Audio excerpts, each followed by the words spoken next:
Hello दोस्तों, नमस्कार, जय हिंद, वंदे मातरम। आज का ये वीडियो मैं घातांक और करणी पर आधारित लेकर आया हूँ। करणियों को कैसे जोड़ते हैं, कैसे घटाते हैं, ठीक है। करणियों का योग और योग और घटाव दोनों पर आधारित मैं लेकर आया हूँ, ठीक है। तो इस तरीके की जब सवाल आ जाती है बोर्ड परीक्षा में या भी एक दिवसीय परीक्षा में, तो हम इसको छोड़कर चले आते हैं। कभी कभी क्या होता है, बिल्कुल आसान होता आता रहता है, लेकिन फिर भी हम छोड़ देते हैं। तो इसको कैसे हल किया जाता है, करणी को आज इसको समझते हैं, किस प्रकार की सवाल आती है और कैसे इसको हल किया जाता है, ठीक है। तो करणी का योग और घटाना पर हम सवाल लेकर आए हैं। चलिए शुरुआत करते हैं। जैसे पहला लिखा टॉपिक क्या है, करणी का योग और घटाना, ठीक है। तो पहला प्रश्न आपका दिया क्या है, √2 + 2, √2 बराबर कितना होता है, ठीक है। दूसरा सवाल क्या है, √6 + √6 + √6 बराबर कितना होता है। तीसरा प्रश्न क्या है, √4 √3 + √12 कितना होगा। √3 + √12 + √48 कितना होगा, ठीक है। इस तरीके की जब सवाल आ जाती है तो कभी कभी हम क्या करते हैं, परीक्षा में छोड़कर चले आते हैं। बिल्कुल आसान होती है, आता रहता है, फिर भी हम छोड़कर चले आते हैं। बाद में हमको समझ में आती है कैसे करना है, ठीक है। चलो, जिनको नहीं आता वो चीज़ देख लेंगे और जिनको आता है वो तो देख ही लेंगे भाई, ठीक है। चलिए शुरुआत करते हैं। जैसे √2 लिखा हुआ है। जब करणी के अंदर हो कोई भी संख्या, तो हमें सबसे पहला काम देखना क्या है, करणी के अंदर जो लिखा है वो सेम है कि नहीं है, मतलब वही संख्या है कि नहीं है। वही संख्या नहीं होगी तो उसमें बनाएंगे, अगर वही संख्या तो वैसे को वैसे उसको, अगर घटाना है तो घटा देंगे, जोड़ है तो जोड़ देंगे। जैसे √2 को √2 से जोड़ेंगे तो कितना आ जाएगा, 2√2, ठीक। ये हो जाता है, क्योंकि एक √2 ये है, एक √2 ये है, तो एक एक मिलकर 2 हो जाता है। √2 ऐसे ही रहता है समझ में, है ना, आसान, ठीक।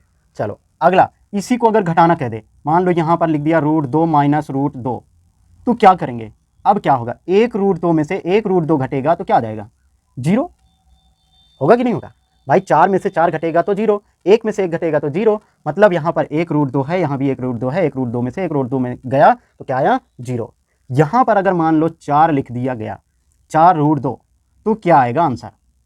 अब यहाँ 4 है, यहाँ क्या है, √2 है, तो 4 √2 में से एक √2 घटेगा तो 3 √2 आएगा। क्या आएगा, 3 √2। आया समझ में। इस तरीके से इसको हल करते हैं। यहाँ पर अगर मान लो ये 3 दे दिया गया, मान लो यहाँ अलग लिख देते हैं, चलो 4 √2 माइनस में 3 √2, 4 √2 माइनस 3 √2। अब इसको हल करो, कितना आएगा, कितना आएगा भाई। यहाँ 4 √2 है, यहाँ 3 √2 है, तो 4 में से 3 घटेगा, कितना आ जाएगा, 1। 1 लिखा नहीं जाता, √2 ऐसे ही लिख देंगे, ठीक है। इसका आंसर ये हो जाएगा, इसका आंसर ये हो जाएगा, ठीक है। चलिए दूसरे सवाल की बात करते हैं। दूसरे सवाल में क्या है, √6 √6 √6, सभी में √6 √6 है, ठीक है। तो तीनों में √6 है, तो एक √6 ये है, एक √6 ये है, एक √6 ये है भाई। 3 बार अगर एक एक रहेगा तो कितना हो जाएगा, 3 होगा।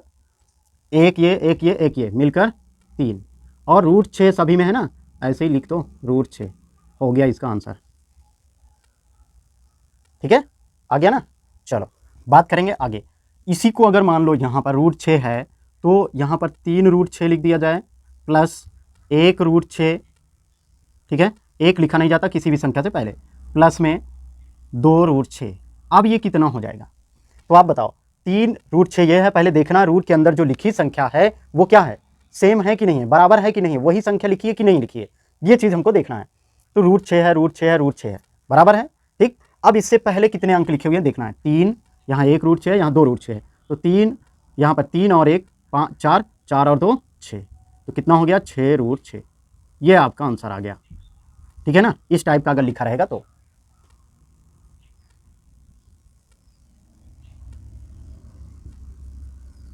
नोट कर लीजिए, ठीक है, समझ में आया। चलो आगे की बात करते हैं। अगला सवाल, जैसे 4 √3 है और ये 12 है, रूट में 12 है। अब देखो गड़बड़ हो गया, रूट के अंदर जो है संख्याएं अलग है, तो इसको कैसे करते हैं। अब ये तो एक जैसे दिख ही नहीं रही हैं, तो इस तरीके की सवाल कैसे हल होती है इसको देखते हैं। 4 √3, पहले हमको इसको रूट को बराबर करना है, प्लस लगा दो। 12 को हम क्या लिख सकते हैं, 2 × 2 × 3 लिख सकते हैं कि नहीं। अब देखो इसमें जिसका जोड़ा बनता है वो बाहर आ जाती है रूट से, तो 4 √3 ऐसे ही रहेगा। यहाँ पर प्लस किसका जोड़ा बन रहा है, 2 ना, तो 1 2 बाहर आएगा, दोनों नहीं आएगा, 1 आएगा, ठीक। यहाँ पर √3 ऐसे ही बच जाएगा ये, ठीक है। अब देखो दोनों में √3 √3, यहाँ 4 √3 है, यहाँ 2 √3 है, तो 4 और 2 कितना होता है, 4 और 2 आप कहेंगे 6 होता है, इसके साथ √3 लगा दो, यही आपका उत्तर हो गया। 4 और 2 6 होता है, ठीक है, उसके साथ रूट लगा देंगे, यही आपका उत्तर हो जाएगा। ठीक है, आया समझ में। इस तरीके से जब कभी भी रूट के अंदर दिया हो तो पहले हम रूट को बराबर करते हैं। आगे इसकी बात कर लेते हैं। यहाँ √3 है, यहाँ प्लस में √12 है, प्लस √48 है। ये कैसे हल होगा? तो कुछ करना नहीं है, हमको क्या करना है, इसको तोड़ देना है छोटे छोटे खंडों में। पहले √3 के अंतर्गत बनाना है, √3 के अंतर्गत बनाना है हर हाल में, ये बन जाएगी। ये ऐसे ही सवाल दिया रहेगा आपको, ऐसा नहीं कि √3 के अंदर नहीं बनेगी।